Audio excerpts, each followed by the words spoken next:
kalian pergi ke sana, sehingga sebelum asar kalian sudah tiba.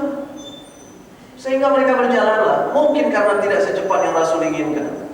Sehingga waktu asar tiba, mereka masih di jalan. Sehingga berbeda pendapat orang-orang. Bagaimana ini? Asar sudah datang. Kita sholat di sini atau sholat di sana nanti? Sebagian mengatakan kita sholat di sini.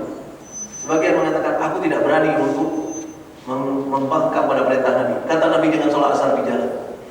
Jadi gimana? Kita sholat di sana. Asar hampir habis. Asarnya hampir habis. Gimana nih? Yang sebagian kemudian mengatakan hana cara upaya sama yang itu. Kenapa? Karena asar tidak bisa dijamak maghrib.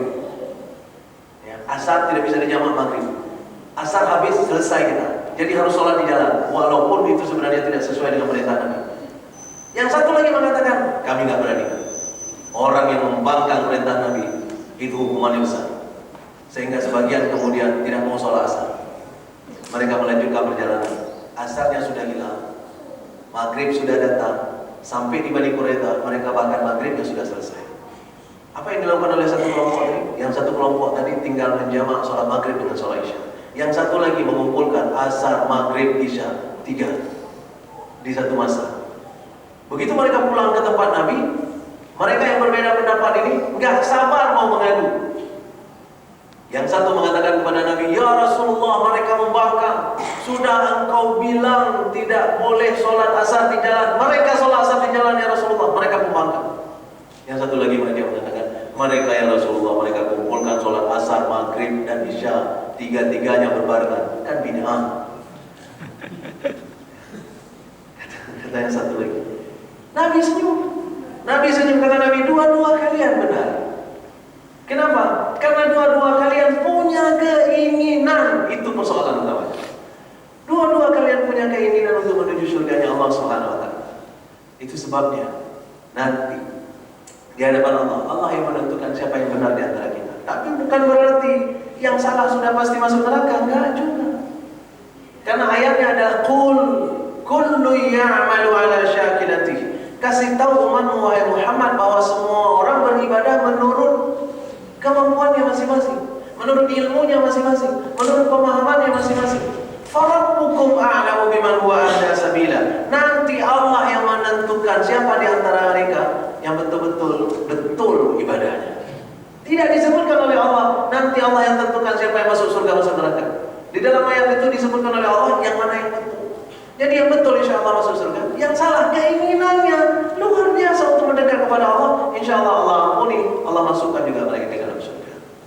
Maka sidang jamaah yang dirahmati Allah Subhanahu wa taala, kondisi ini tetap harus kita ingat bahwa dimulai dari keinginan kita. Ketika keinginan kita betul, jujur itu keinginan kita. In tasduqillah yasduqka. Kalau kita jujur keinginan itu di dalam hati kita karena Allah, Allah akan bantu kita menuju ke sana. Meskipun kadang-kadang terkesan hampir tidak bisa. Coba lihat Prabowo berapa kali mencalonkan diri jadi presiden. 3 kali. Kalau sekarang seandainya kali ini nggak terpilih juga hat-trick beliau. Hat-trick gagal. Ya, lama sekali. Itu belum kita hitung yang calon wakil dulu. Waktu sama Megawati, kok ingat Bapak? Tim saya waktu itu. Waktu sama Megawati, ya, beliau calon wakil dan nggak terpilih juga, ya, nggak terpilih juga.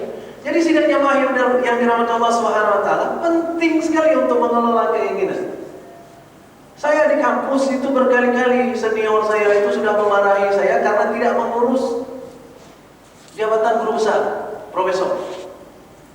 Padahal kum saya sudah cukup. Yang dibutuhkan untuk kum profesor itu 800 sekian. Kum saya terakhir 900 sekian. Sebenarnya sudah cukup. Maka senior-senior saya marah sekali kepada saya. Apa kata beliau? Sibuk menceramahkan. Sibuk ceramah, hino ceramah, hidayah ceramah. Tapi betul. Nah, beliau bilang begitu ya. Pokoknya beliau sebel dengan saya karena tidak mau mengurus profesor. Bukan tidak mau, tapi keinginan-keinginan lain lebih mendominasi. Itu yang kita sebutkan. Jadi sebenarnya dimulai tetap di arada. Keinginannya itu apa? Apa yang kita inginkan, Allah akan wujudkan kita ke sana. Maka kadang-kadang keinginan itu tidak begitu mengkristal. Sejujurnya, keinginan saya untuk mengurus guru besar itu tidak terlalu berada di posisi pertama. Ada 1, 2, 3 yang sebenarnya lebih saya dahulukan. Karena itu bukan tidak diurus tapi lambat. Kenapa lambat? Karena ada yang lain yang dipikir lebih dominan. Itulah sebabnya sidang jemaah yang dirahmati Allah Subhanahu wa taala. Agama ini tentang keinginan. Agama ini tentang apa yang kita punyai di dalam, dan apa yang ada di dalam itu keinginan. Maka Allah menyebutkan di dalam salah satu hadis qudsi, "Innallaha la yanzuru ila suwarikum wala ila amwalikum walakin yanzuru ila qulubikum wa a'malikum." Allah tidak tertarik dengan apa yang kalian pakai, Allah tidak tertarik dengan harta yang kalian kumpulkan, Allah tertarik dengan apa yang kalian simpan di dalam hati kita. Apa itu? Keinginan. Itu yang Allah lihat. Ya, walakin yanzuru ila qulubikum, hati kalian. Kemana hati kalian condong? Wa a'malikum, dan amalan yang kalian munculkan berbasis pada hati kalian. Itu sebabnya ada hadis yang lain muncul, innamal a'malu binniyat. Semua amalan tergantung pada niat. Semua amalan tergantung pada apa yang kita inginkan. Jadi apa yang kita inginkan itu yang jadi kenyataan. Itu sebabnya hari ini persoalan itu kemudian muncul ketika kita hubungkan apa yang kita katakan dan apa yang kemudian kita inginkan. Kadang-kadang beda. Kadang-kadang beda. Apa yang kita katakan dalam sholat kita? Inna sholati, ya Allah, sesungguhnya sholatku, wa nusuki, ibadah, wa mahyaya, hidup, wa mamati, matiku, lillahi rabbil alamin. Semua untukmu ya Allah. Begitu di luar sholat, bukan. Kan lagi ternyata. Jadi sebenarnya yang kita inginkan beda dengan yang kita ucapkan, beda lagi dengan yang kita lakukan. Padahal kata orang Malaysia, kejujuran itu adalah cakap serupa bikin. Kau cakaplah serupa bikin, itu kejujuran. Dalam agama ditambah lagi, kau niatlah serupa cakap, kau cakap serupa bikin. Ya, dalam agama. Jadi niat dulu serupa cakap, cakap baru serupa bikin. Maka Allah marah sekali kepada orang-orang yang cuma cakap tapi tidak niat, apalagi bikin. Apa kata Allah? Kabura maqatan 'indallah, benci sekali Allah, an taqulu ma la taf'alun, untuk orang-orang yang cuma cakap tapi tidak bikin. Kenapa dia cakap tapi tak bikin? Karena memang tidak niat. Dia tidak berhasrat, dia tidak punya keinginan.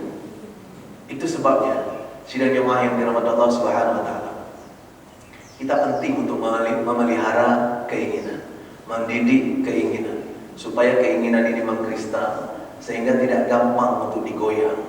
Ketika keinginan ini sudah mengkristal, maka itulah yang disebut dengan iman.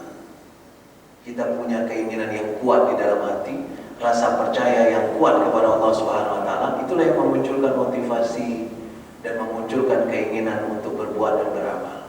Itu sebabnya ayat-ayat yang bicara tentang amal soleh itu selalu diiringi oleh iman. Innal ladzina amanu wa amilus sholihat. Selalu seperti itu. Innal ladzina amanu wa amilus sholihat. Sesungguhnya orang-orang yang beriman dan beramal kesolehan. Sesungguhnya orang-orang yang percaya dan beramal kebaikan kemudian.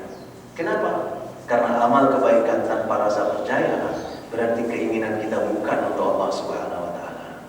Jangan lupa, orang yang pertama sekali diseret oleh Allah ke dalam neraka itu 3 kelompok orang, 3-tiganya karena gagal menjaga keinginan. Siapa mereka? Yang pertama, yang membaca Al-Quran, menghafalkannya, mempelajarinya, kemudian berceramah kepada orang. Kayak ginilah. Itu orang yang pertama. Ya, orang yang pertama. Nauzubillah, mudah-mudahan saya nggak masuk. Ya, karena saya melakukan itu.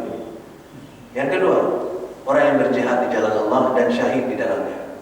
Yang ketiga, orang yang dermawan, bersedekah di atas rata-rata dan hampir habis hartanya. 3-tiga ini dipanggil oleh Allah.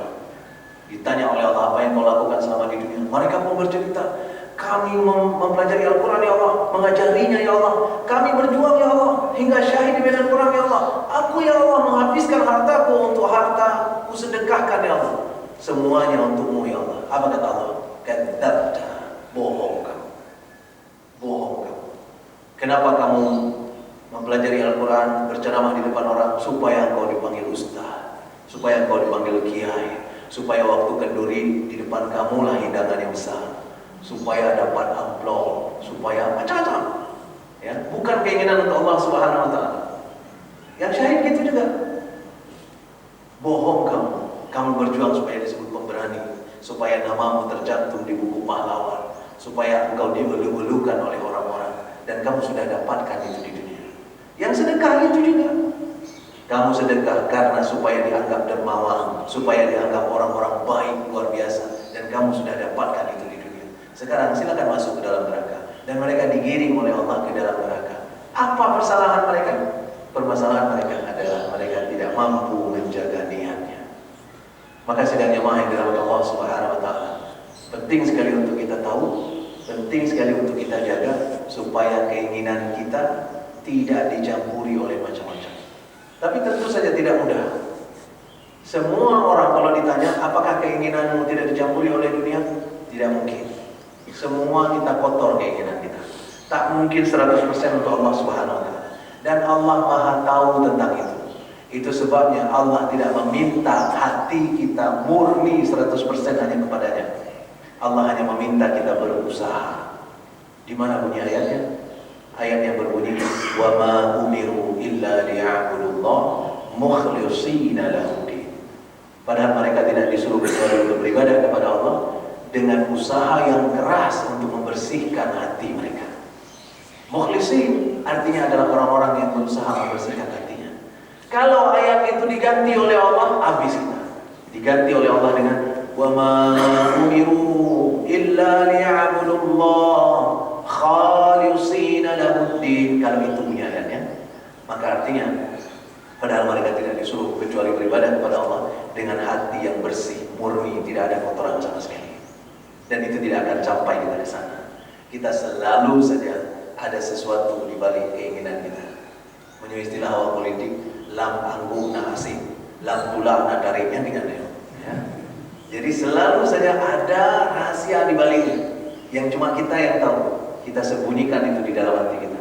Tapi tugas kita adalah mencoba berusaha sekuat tenaga untuk sebesar-besarnya keinginan kita, niat kita hanya kepada Allah Subhanahu wa Ta'ala.